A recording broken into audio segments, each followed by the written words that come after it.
The silence in courtroom 304 wasn't peaceful. It was heavy, suffocating, and terrifying.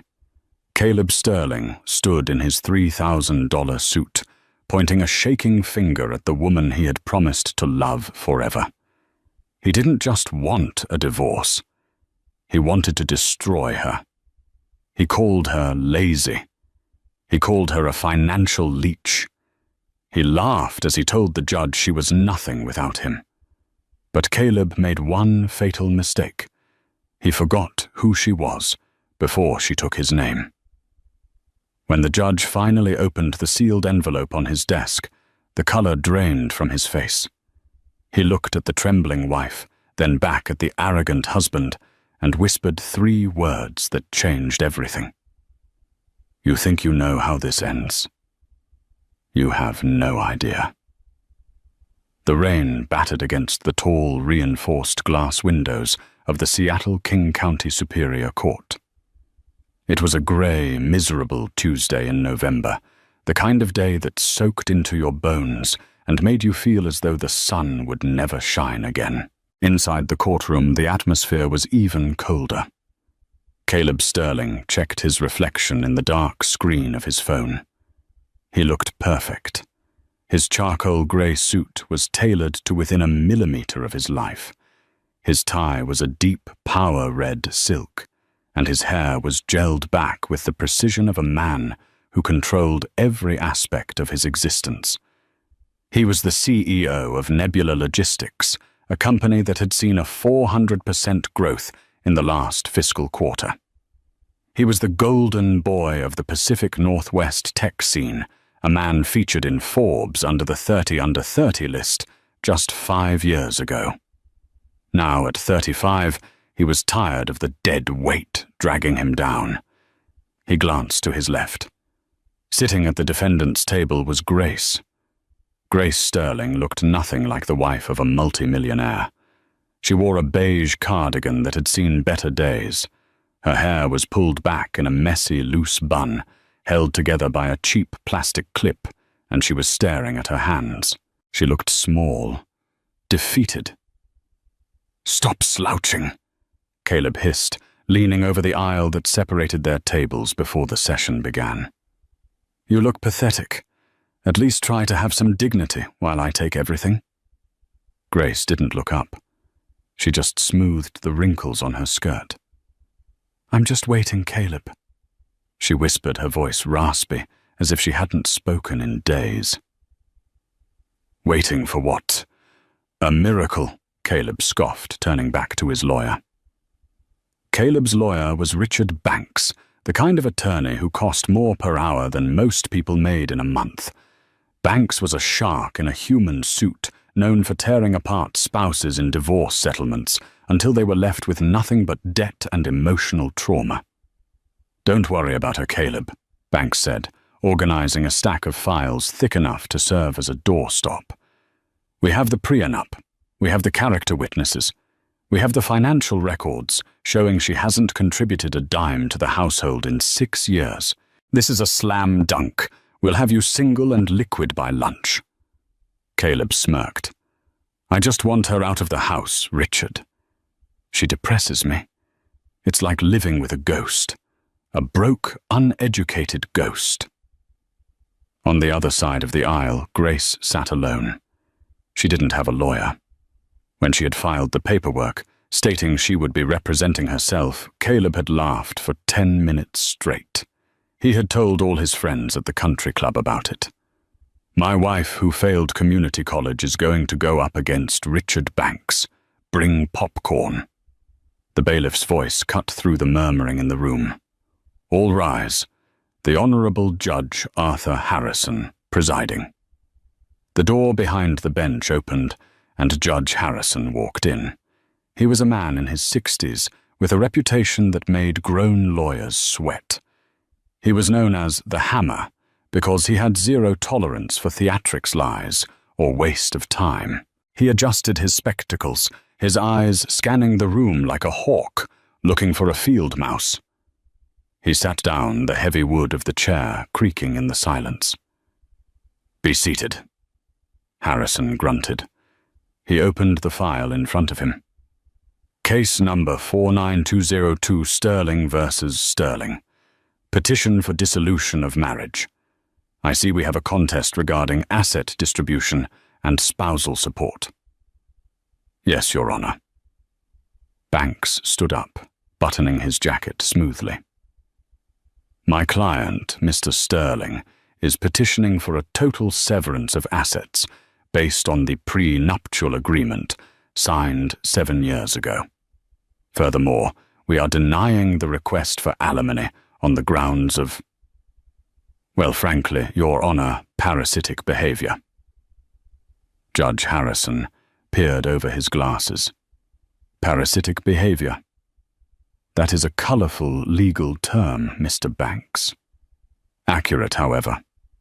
Banks smiled oilily. The judge turned his gaze to Grace.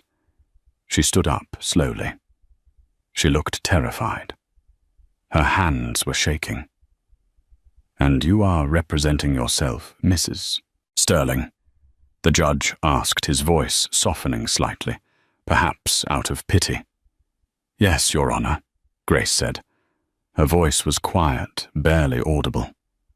Speak up, Mrs. Sterling, Harrison commanded, though not unkindly. The court reporter needs to hear you. Yes, I am representing myself, she repeated louder this time. Caleb let out a loud, audible sigh of annoyance. Banks nudged him to be quiet, but the smirk remained on Caleb's face. This was going to be a slaughter. Very well, Judge Harrison said. Mr. Banks, you may proceed with your opening statement and call your client. Banks moved to the center of the floor, commanding the room. He painted a picture of Caleb Sterling as a titan of industry, a man who worked 18-hour days to build an empire from nothing. He described Nebula Logistics as the backbone of the local economy. And then, Banks gestured to Grace with a look of disdain.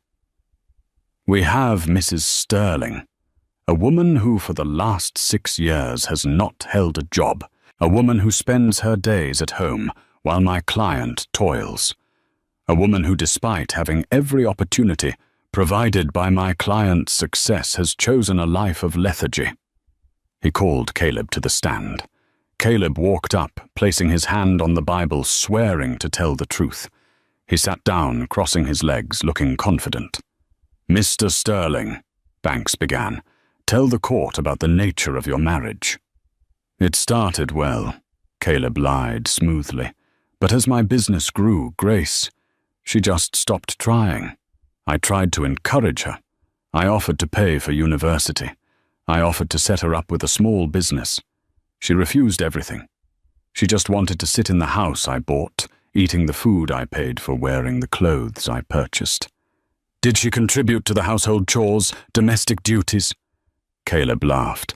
It was a cruel, sharp sound. Hardly. We have a housekeeper, Maria. Grace mostly stays in the library or the garden. I honestly don't know what she does all day. She certainly doesn't help me. And why are you seeking to enforce the prenup strictly? Because... Caleb leaned into the microphone, locking eyes with Grace. I built this. Me. Alone. She was a waitress when I met her. I pulled her out of a diner and gave her a life of luxury. Now that we are incompatible, I don't see why I should have to pay her millions of dollars just because she managed to stay married to me for 7 years. She brings nothing to the table. She is, for lack of a better word, a liability. The courtroom was silent. The cruelty was palpable. Even the court stenographer looked up, frowning at Caleb. Your Honor, Caleb continued, addressing the judge directly, now breaking protocol. She is asking for half of Nebula Logistics. Half. She doesn't even know how to balance a checkbook. If you give her shares in my company, she will ruin it. She isn't intelligent enough to handle that kind of power. It would be negligent to hand over a multi-million-dollar portfolio to a woman whose biggest accomplishment is making a pot of coffee. Judge Harrison's face remained stone. "Are you finished, Mr. Sterling?" "I am," Caleb said, feeling triumphant. "Mrs. Sterling." The judge turned to Grace. "Do you have any questions for the witness? This is your chance for cross-examination." Grace stood up. She picked up a single piece of paper from her table. She walked slowly toward the witness stand. Caleb looked at her with amusement. What was she going to ask? Why he stopped loving her? It would be pathetic. Grace stopped 3 feet from him. She didn't look sad anymore. She looked, focused. "Caleb," she said, her voice steady, "you stated that I have not worked in 6 years. Is that correct?" "That is correct," Caleb smirked. "And you stated that you built Nebula Logistics entirely by yourself, using your own capital and your own intellectual property." "I did. Every dime, every code, every contract." "And you stated," Grace looked down at the paper, "that I am not intelligent enough to understand your business." "Honey," Caleb chuckled, "you still count on your fingers. Let's be real." Grace nodded slowly. She turned to the judge. "No further questions for the witness at this time, Your Honor, but I would like to submit Evidence Exhibit A." Banks jumped up. "Objection. We haven't seen any exhibits. She didn't file a discovery list." "I filed it this morning, Mr. Banks," Grace said, calmly cutting him off. "It was a sealed submission approved by the clerk due to the sensitive nature of the corporate trade secrets involved." Banks paused. Trade secrets. What are trade secrets could a housewife have? Judge Harrison waved his hand. "I have the sealed envelope right here. I was wondering when we would get to this." The judge picked up a thick manila envelope that had been sitting on the corner of his desk. It was stamped with red ink, "Confidential, eyes only." Caleb rolled his eyes. "Probably her diary or some love letters. This is a waste of time." Judge Harrison ripped the seal open. He pulled out a stack of documents. The room went quiet as the judge began to read. First he looked bored, then his brow furrowed. He flipped a page. He adjusted his glasses. He leaned closer to the paper. He stopped. The judge looked up. He looked at Caleb. Then he looked at Grace. The expression on Judge Harrison's face transformed from boredom to absolute, unadulterated shock. He looked back at the document, tracing a signature at the bottom of the page. "Mr. Sterling." The judge's voice was different now. It was lower, more dangerous. "You are under oath, is that correct?" "Yes, Your Honor." Caleb frowned, sensing a shift in the air. "And you claim you are the sole founder and owner of the intellectual property known as the Nebula algorithm, which powers your logistics firm." "I am," Caleb said, though his voice wavered slightly. "Then," Judge Harrison held up the document, his hand shaking slightly with suppressed anger. "Can you explain why the patent for that algorithm dated 2 years before your company was founded is registered to a holding company called S.J. Vanguard?" Caleb laughed nervously. "That's just a shell company. I use it for tax purposes." "Is it?" The judge turned to Grace. "Mrs. Sterling, who owns S.J. Vanguard?" Grace looked at her husband. For the first time, a small, cold smile touched her lips. "I do, Your Honor," she said.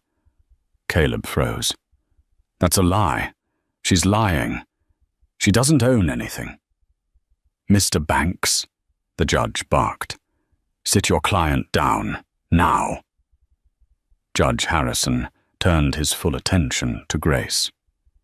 "Mrs. Sterling, if these documents are authentic, they imply that—" The judge paused, trying to wrap his head around the magnitude of it. They imply that Nebula Logistics is operating on a license granted by you, a license that is revocable. Yes, Your Honor, Grace said. And if you turn to page 4, you will see the infidelity and moral turpitude clause in the licensing agreement. Caleb's face went white. He knew that clause.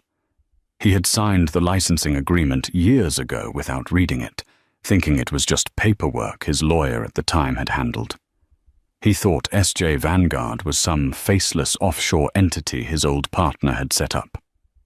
The clause states, the judge read aloud, that should the acting CEO of the operating entity bring public disrepute or act in bad faith against the licensor, the license to use the algorithm is immediately terminated, and all assets generated by said algorithm revert to the licensor.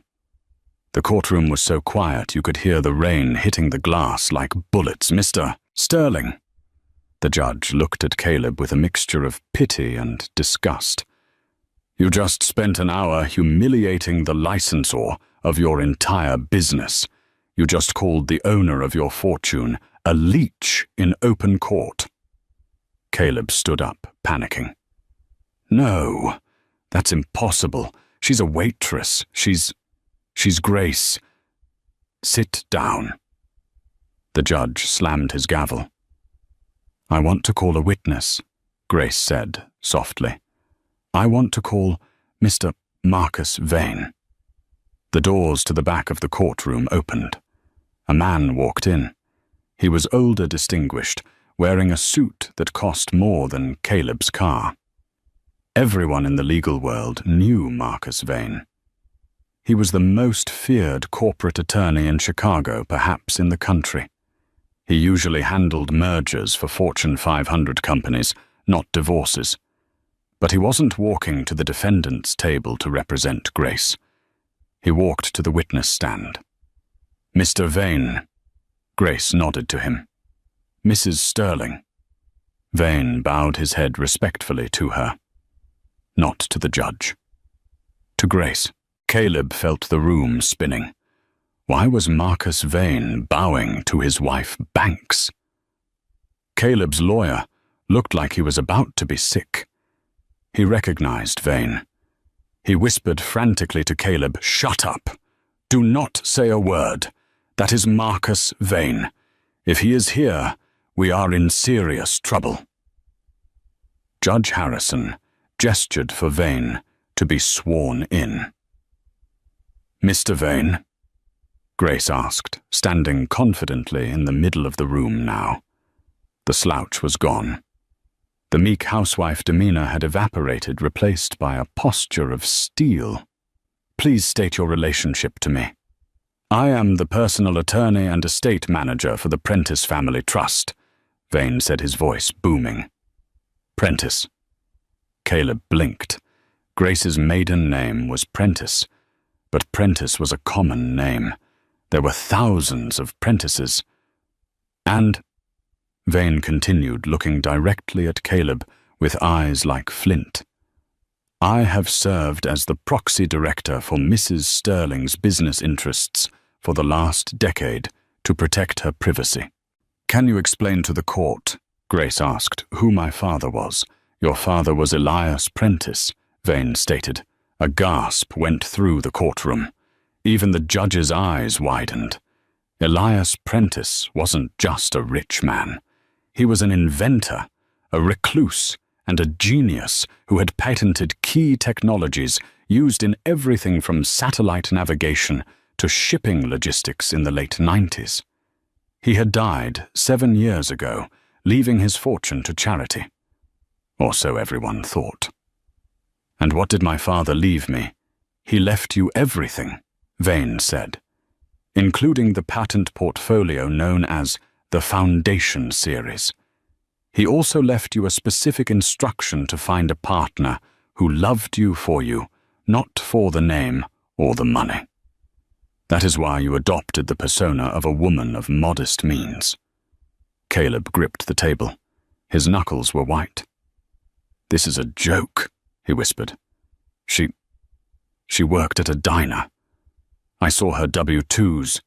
Fake, Vane said, cutting him off from the stand. Fabricated employment records created by my firm to maintain Mrs. Sterling's cover. She wanted to be sure, Mr. Sterling. She wanted to be sure you were the man you said you were. Grace turned to Caleb. Her eyes were sad but dry. I fell in love with you, Caleb. You were ambitious. You were hungry. I wanted to help you. So I had my trust set up a blind angel investment for your startup. I funneled the money to you. I gave you the license to my father's algorithm. I made you. I built you. You, Caleb choked. You gave me the money. All of it, Grace said. Every time you got a lucky break or a new investor, that was me, signing checks from the kitchen table while you were out cheating on me. Banks, realizing the ship was sinking, stood up. Your Honor, this is entrapment deception. It's corporate law, Mr. Banks, Judge Harrison snapped. And it appears your client has been swimming in a pool he doesn't own. Grace walked back to her table and picked up another document. Caleb, she said, I was willing to let you have the company. I was willing to walk away with just my trust fund and let you keep the ego boost of being a CEO. I didn't care about the credit. I just wanted a clean break. She held up the transcript of his opening testimony. But then, her voice hardened. You stood there and told the world I was stupid. You called me a leech. You tried to humiliate me to validate your own insecurity. She turned to the judge. Your Honor, pursuant to the terms of the contract my husband signed with S.J. Vanguard, his public disparagement of the licensor me triggers the bad faith clause. I am hereby revoking the license for Nebula Logistics to use the Prentice algorithms. Effective immediately. If you do that, Banks shouted, the company collapses. The stock will be worthless by tomorrow morning. I know, Grace said coldly. I don't need the money. But it seems Caleb does. Caleb stood up, his face red with rage. You can't, Hunt. You can't do this. I am the CEO. I am the face of the company. You are a manager, Grace corrected him. And you're fired. The judge sat back, stunned. He had seen messy divorces, but he had never seen a total demolition like this. We need a recess, Banks screamed. Your Honor, we need a recess to review these documents. Recess granted, Judge Harrison said, banging the gavel. 30 minutes, but Mr. Sterling, I suggest you use this time to beg. The heavy oak doors of courtroom 304 swung shut behind them, muffling the sound of the gallery's excited whispering. The hallway of the King County Superior Court was a cavernous expanse of marble and echoing footsteps, usually a place where lawyers made deals and clients wept. Today, it was a war zone. Richard Banks didn't just walk out of the courtroom. He stormed out, his expensive Italian leather shoes clicking furiously against the stone floor. He grabbed Caleb by the arm hard and dragged him into a small, semi-private alcove near the water fountains. Are you insane? Banks hissed, his face a mask of red fury. He wasn't the smooth, confident shark anymore. He was a man watching his reputation disintegrate. You told me she was a nobody. You told me she was a high school dropout who watched soap operas all day. Caleb pulled his arm away, adjusting his suit jacket with trembling hands. She was... I don't know what this is, Richard. It's some kind of trick. It has to be fraud. Grace doesn't have the brain for business. She asks me how to reset the router. It's not fraud, you idiot. Banks slammed his hand against the wall, making a passing clerk jump. That was Marcus Vane. Marcus Vane doesn't involve himself in fraud. He represents the Prentice estate. Do you have any idea how big that estate is? Elias Prentice practically invented the modern supply chain algorithm. If your wife is his daughter, you haven't just been divorcing a housewife. You've been trying to rob the bank that owns you. Caleb leaned against the cold wall, his breathing shallow. He felt like he was waking up from a dream into a nightmare. So fix it, he snapped, trying to regain his usual arrogance. You're the best lawyer in Seattle. Find a loophole. The prenup says what's mine is mine. The prenup is toilet paper, Banks spat. The assets you're fighting for the company, the house, the accounts, they were built on a license she granted you, a revocable license. If she pulls the algorithm nebula. Logistics is just a warehouse full of empty trucks and confused drivers. You don't own the engine, Caleb. You just own the paint job. Across the hallway, the atmosphere was entirely different. Grace stood near the large windows, watching the rain streak the glass. She looked calm, almost serene. Marcus Vane stood beside her like a silent sentinel, checking messages on his phone. Caleb looked at her. Really looked at her. For the last 3 years he had looked through her. She was just furniture to him, a reminder of his humbler beginnings that he wanted to erase. But now, seeing her standing there, he saw something else. The posture was different. The way she held her head wasn't submissive. It was regal. He pushed past Banks and walked toward her. Grace, Caleb said. His voice echoed in the hall. Marcus Vane stepped forward to intercept, but Grace raised a hand. It's okay, Marcus. Caleb stopped 3 feet away. He put on his best smile, the smile that had charmed investors, the smile that had won him awards. Honey, look, things got heated in there. Lawyers, right? They make us say things we don't mean. Grace turned to face him. Her eyes were dry. You meant every word, Caleb. You've been saying them to me for years. You're useless. You're lazy. You're lucky to have me. I was stressed, Caleb pleaded, stepping closer, lowering his voice to a seductive whisper. Running a company is hard. You know that. I took it out on you and I'm sorry. But let's not burn everything down just to prove a point. We're a team. Remember, you and me against the world. Grace let out a short, dry laugh. We were never a team, Caleb. I was your ladder. And now that you think you've reached the top, you decided to kick the ladder away. You just forgot that the ladder was the only thing holding you up. I can change, Caleb said, desperation creeping into his tone. We can drop the divorce. We can go on a trip. Paris. You always wanted to go to Paris. I'll book the jet. The jet. Grace raised an eyebrow. The Gulfstream G650, the one registered to Skyline Holdings. Yes, we'll take it this afternoon. Caleb, Grace said softly, almost pitying him. Skyline Holdings is a subsidiary of S.J. Vanguard. I repossessed the jet 10 minutes ago. Pilot's orders are to fly it to Teterboro and impound it. Caleb's mouth fell open. You took my plane, she corrected. And I cancelled your company credit cards, froze the corporate expense accounts, and notified the SEC of a material change in Nebula's operational capacity. You're destroying me. Caleb screamed, his facade breaking. People in the hallway stopped to stare. I am Caleb Sterling. I am a visionary. You are a fraud. Grace said, her voice like ice. You didn't write the code.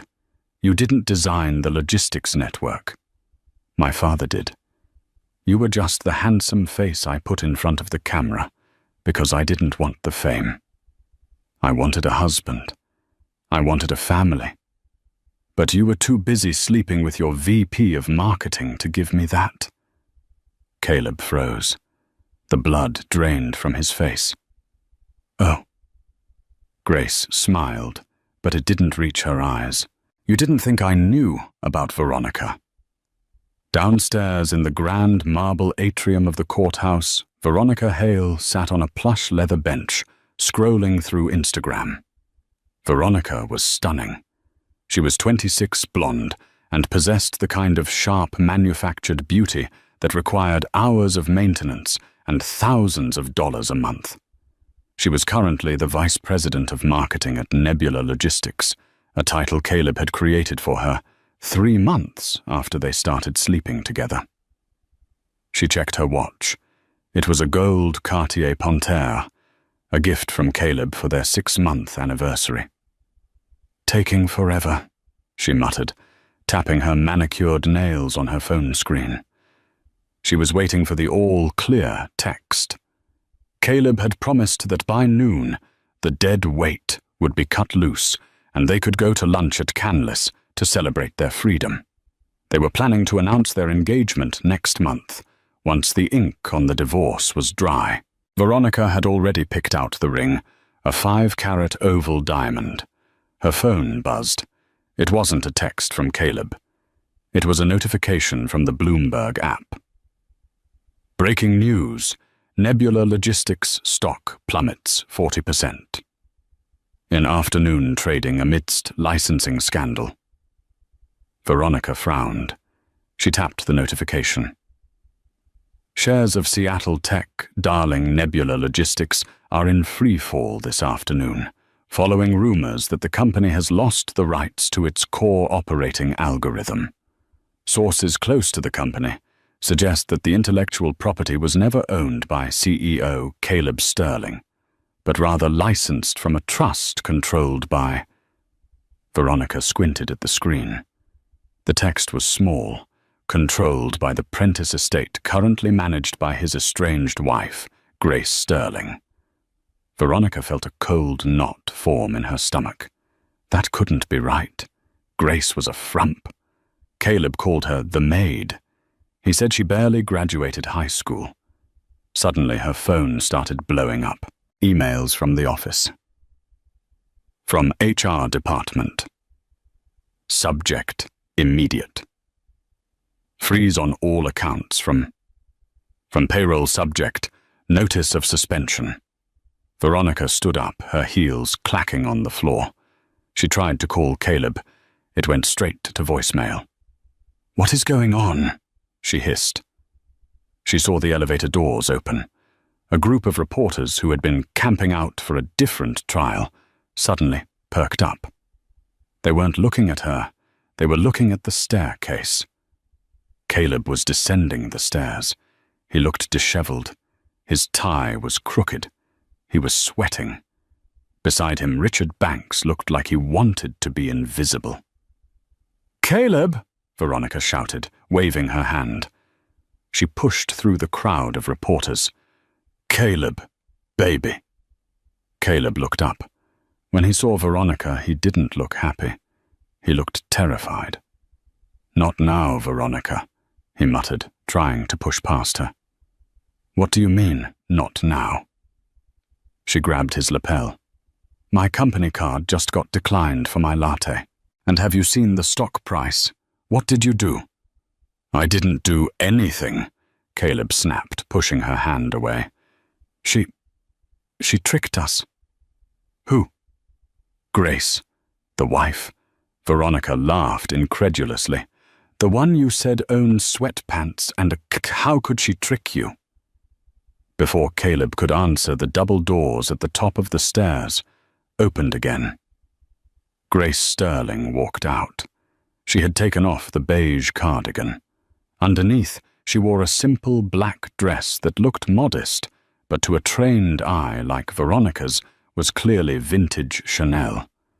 She walked with a grace that screamed old money. Marcus Vane walked beside her carrying her bag. The reporters, sensing the real story, turned their cameras toward Grace. "Mrs. Sterling," a reporter from Channel 5 shouted, "is it true you are the majority shareholder of the entity that controls Nebula?" Grace stopped on the landing. She looked down at Caleb and Veronica. It was a tableau of total defeat. The cheating husband and the ambitious mistress squabbling in the lobby, while the empire burned. "I am," Grace said, her voice clear and carrying over the crowd. "Mrs. Sterling," another reporter yelled. "What do you have to say to your husband's claims that he built the company from nothing?" Grace looked directly at Caleb. "I think my husband is confused. He didn't build a company. He managed a lemonade stand that I paid for, and he just forgot to pay the supplier." Veronica looked at Caleb. She looked at the sweating, panicked man in the suit that suddenly looked too big for him. Then she looked at Grace, the woman holding all the cards. The calculation in Veronica's head took less than a second. "You lied to me," Veronica said, loudly, stepping away from Caleb. "Veronica, wait!" Caleb reached for her. "Don't touch me," she shrieked, playing to the cameras. "You told me you were a genius. You told me you owned everything. You're nothing but a fraud. Veronica, please, we can fix this." "Fix what?" she sneered. "I'm not hitching my wagon to a bankrupt loser. I quit." She turned on her heel and marched toward the exit, leaving Caleb standing alone in the circle of flashing cameras. Grace watched the scene with a blank expression. She didn't smile. She didn't gloat.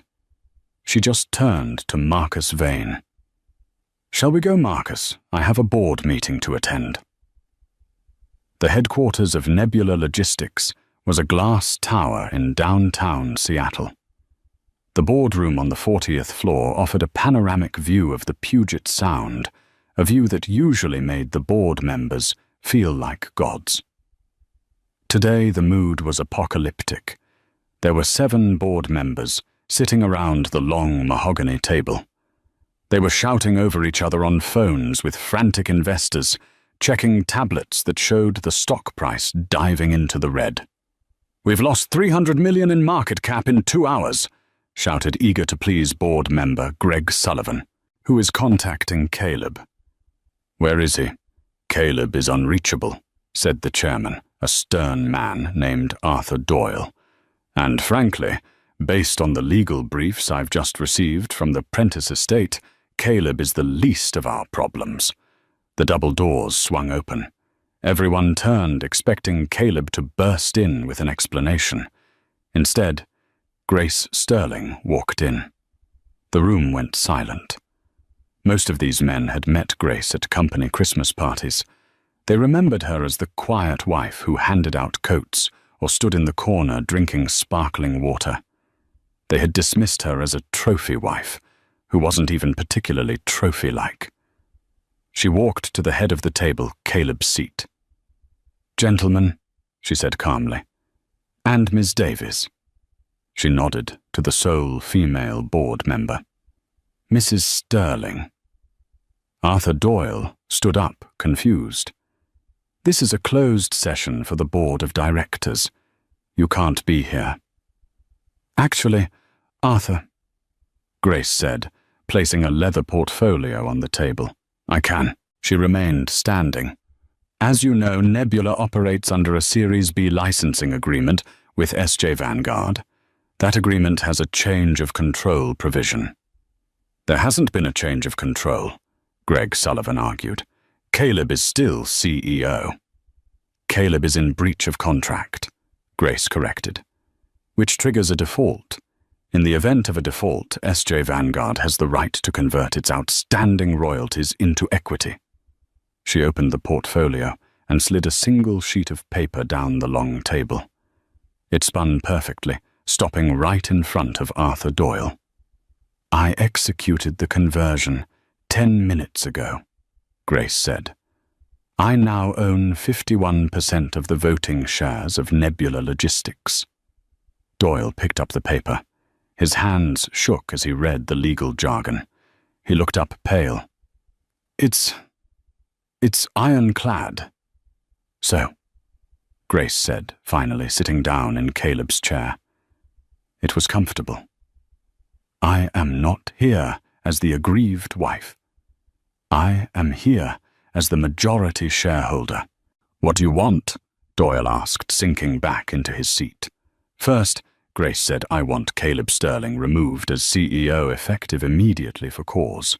The cause being gross negligence, public defamation of the majority shareholder, and," she paused, pulling out another file, "embezzlement."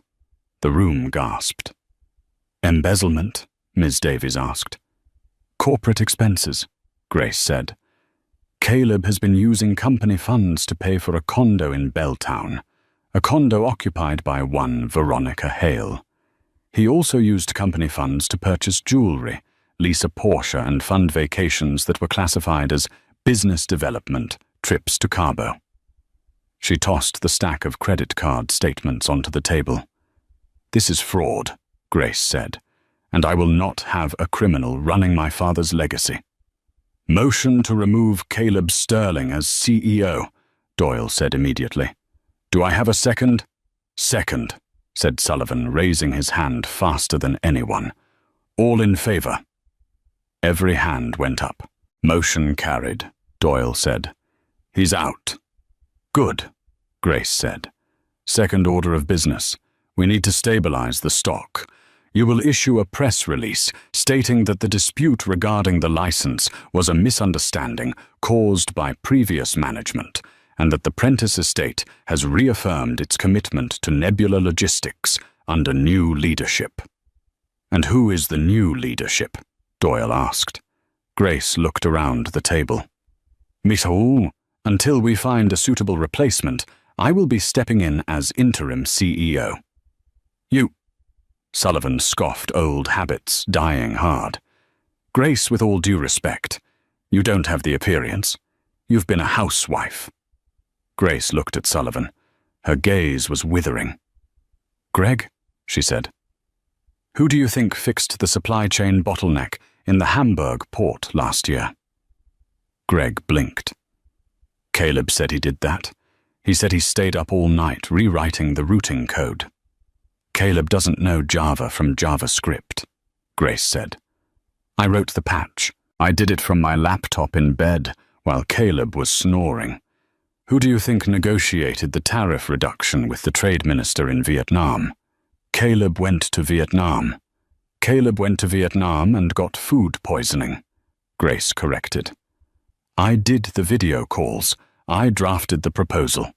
I have been running this company from the shadows for 5 years because I wanted my husband to feel important. I am done hiding." She leaned forward. "Do you have any other questions about my qualifications, Greg?" Greg swallowed hard. "No, ma'am." Suddenly there was a commotion outside the glass walls of the conference room. Caleb had arrived. He was banging on the glass doors. His keycard wasn't working. He was shouting, his face red and distorted. He looked like a madman. Grace didn't even turn her head. She just pressed the intercom button on the table. "Security," she said calmly. "Yes, Mrs. Sterling," the voice of the head of security crackled back. "There is a trespasser on the 40th floor, a Mr. Caleb Sterling. He no longer has clearance. Please escort him from the building." "Understood." The board members watched in silence as 2 large security guards approached Caleb. He tried to fight them. He pointed at the boardroom, screaming something about his wife, about his rights. The guards grabbed him by the arms.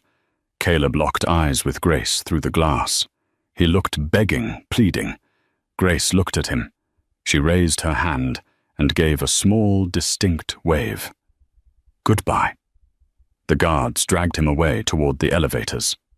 "Now," Grace said, turning back to the stunned board members, "let's talk about Q4 projections. I have some ideas about expanding into the biomed sector." 3 weeks later.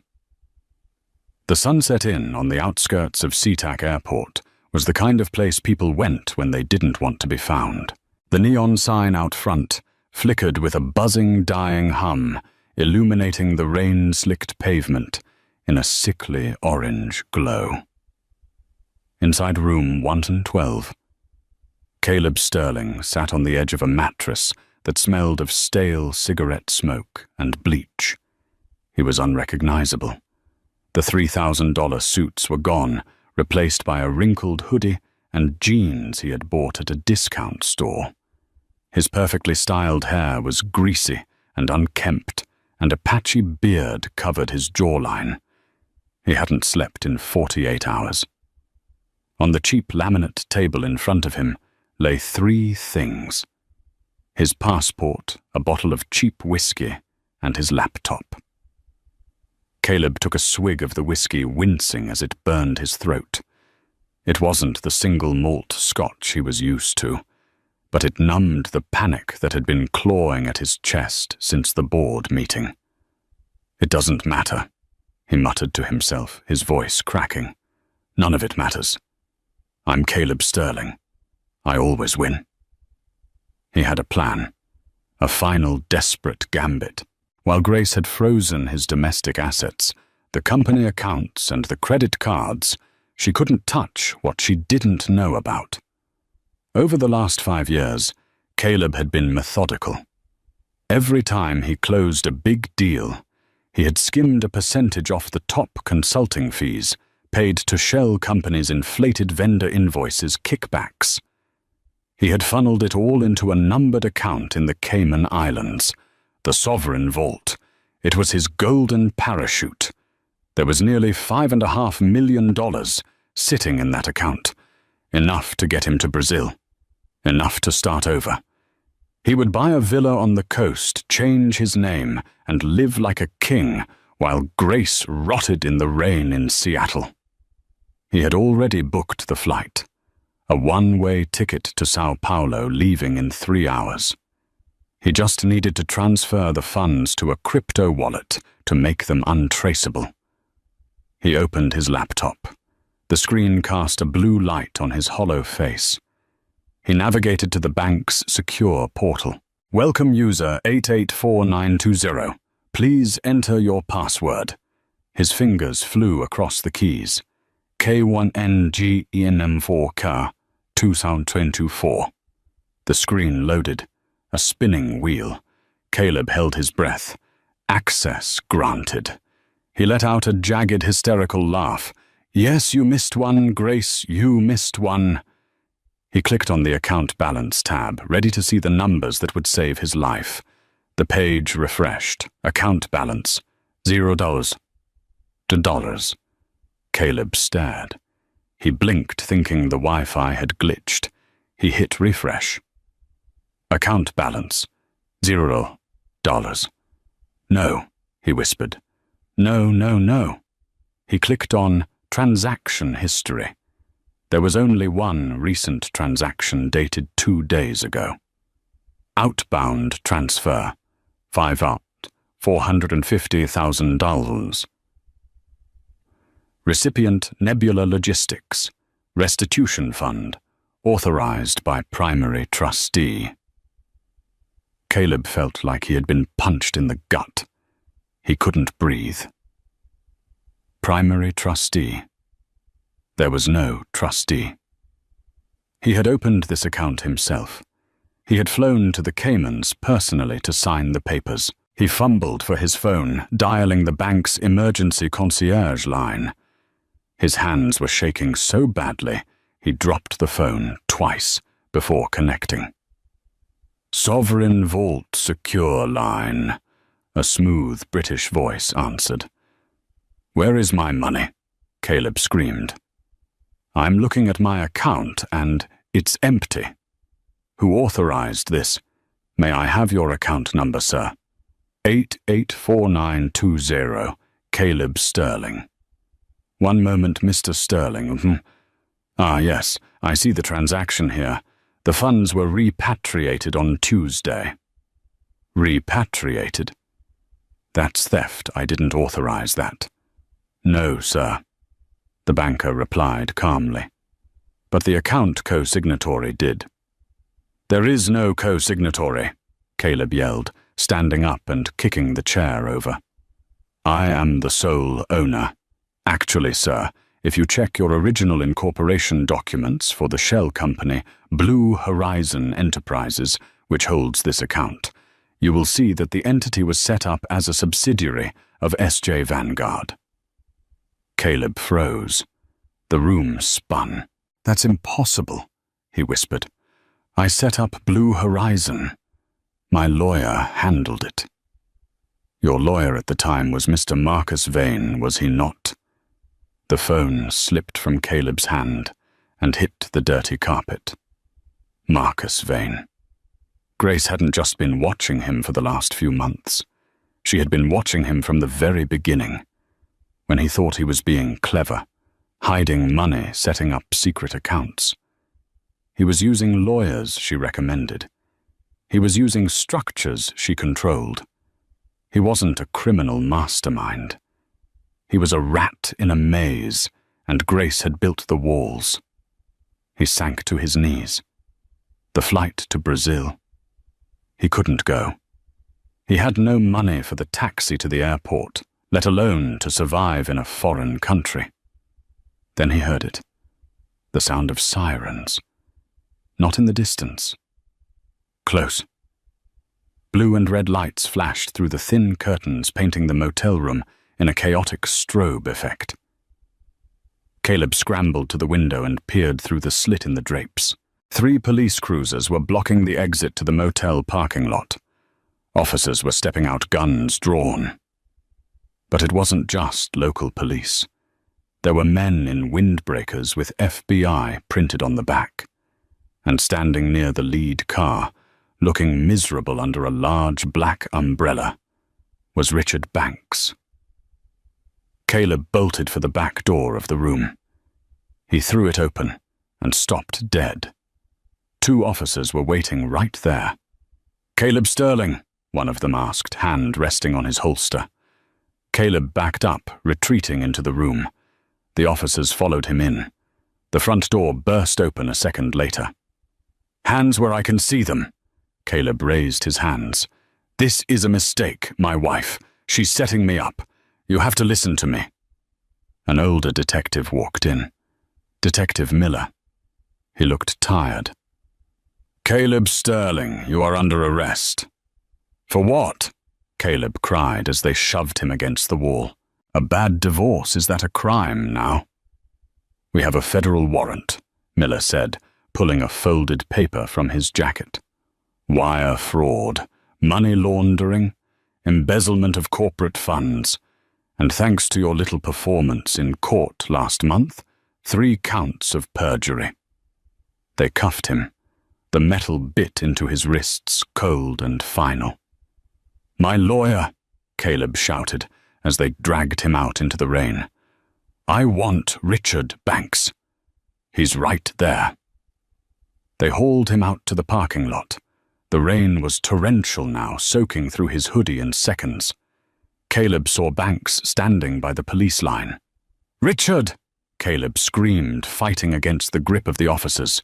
"Richard, tell them it was a misunderstanding, Sotansu." Richard Banks looked at Caleb. He didn't step forward. He just shook his head slowly. "I can't represent you, Caleb," Banks shouted over the rain. "I'm a witness for the prosecution now. It was the only way to keep my license." "You traitor!" Caleb shrieked. "I paid you. You paid me with stolen money," Banks yelled back, turning away in disgust. The officers shoved Caleb toward the back of a squad car. A crowd of motel guests had gathered on the balconies, filming the scene with their phones. Caleb Sterling, the man who had been on the cover of magazines, was now entertainment for strangers in a cheap motel parking lot. As the officer pushed his head down to put him in the car, Caleb saw it. Parked just beyond the police barricade in the shadows of the streetlights was a sleek black Rolls-Royce Phantom. The engine was running the headlights, cutting through the mist. The back window rolled down slowly. Caleb froze half in and half out of the police car. Grace sat inside. She looked immaculate. She was wearing a cream-colored coat, her hair perfectly styled, a stark contrast to the wet, broken man being arrested. She held a flute of champagne in one hand. She wasn't smiling. She wasn't frowning. She looked at him with the detached curiosity of a scientist examining a bug under a microscope. Their eyes locked. "Grace!" Caleb roared, desperation taking over. "Grace, please help me. I'm your husband. I love you." Grace took a sip of her champagne. She leaned slightly toward the window. "You never loved me." "Caleb," she said. Her voice wasn't loud, but in the sudden silence of the moment, it carried perfectly. "You loved the reflection of yourself you saw in my eyes, but the mirror broke. Grace, don't do this. I'll sign anything. I'll give you everything." "You have nothing to give," she replied calmly. "I already took it all." She pressed a button on the door panel. "Grace," the window rolled up, sealing her away from him. "Get in," the officer grunted, shoving Caleb the rest of the way into the cramped back seat. The door slammed shut. The lock clicked. From behind the wire mesh, Caleb watched as the Rolls-Royce pulled away, gliding smoothly over the wet asphalt, disappearing into the dark, rainy night of Seattle. He looked down at his hands, cuffed in his lap. He thought about the courtroom. He thought about the way he had pointed his finger at her. "She's a nobody," he had said. "She's nothing." Caleb leaned his head against the cold window and closed his eyes. The realization washed over him colder than the rain. He had played a game of chess against a grandmaster, and he hadn't even realized the game had started until she called checkmate. Oh my God, I am literally shaking. Grace didn't just win. She completely dismantled his entire existence. That moment when Caleb realized the bank account was set up by her lawyers the whole time. That is the definition of playing the long game. It really proves that you should never mistake silence for weakness. Caleb thought he was the hunter, but he was the prey from day one. What do you guys think? Was Grace's revenge too extreme? Or was it the perfect punishment for a man who treated her like garbage? I honestly think he got exactly what he deserved. Let me know your rating of this revenge in the comments, 1 to 10. If you enjoyed this roller coaster of a story, please smash that like button. It helps us create more drama for you. And if you haven't already, hit subscribe and turn on notifications so you're the first to see our next story. Trust me, the next one is even crazier. Thanks for watching, and see you next time.